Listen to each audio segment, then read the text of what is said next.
आज होता मुलांच्या फायनल एक्झामचा लास्ट पेपर. म्हणून म्हटलं आज मुलांना छान सरप्राईज देऊया.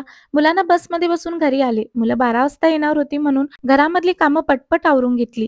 कारण पेपर असल्यामुळे मुलांचं स्कूल डेलीच लवकर सुटते. आज स्वयंपाकामध्ये मुलांची फेव्हरेट पावभाजी बनवायला घेतली. चला एकदा मुलं आणि मी पण या एक्झामच्या टेन्शनमधून आता मुक्त झालो. आता होती दोघांना पण सरप्राईज द्यायची वेळ. म्हणून सहपरिवारीला घेऊन मी आलोय जलवाटिका फिरायला. कारण आई-बाबांनी आल्यावरती ना इथं जलवाटिका आणि इथलं कॅम्प पाहिलंच नव्हतं.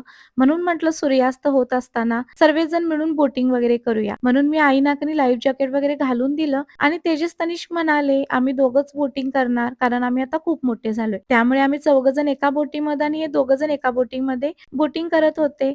आई-बाबांना बोटिंगनी ना खूपच आनंद घेतला दोघांनी पण. आईना तर आमचं आर्मी कॅम्प खूपच आवडलं आणि बाबा म्हणत होते आईना, की "आपण रोजच वॉकिंगला येऊया." आई म्हटले, "हो, हो, येऊया ना.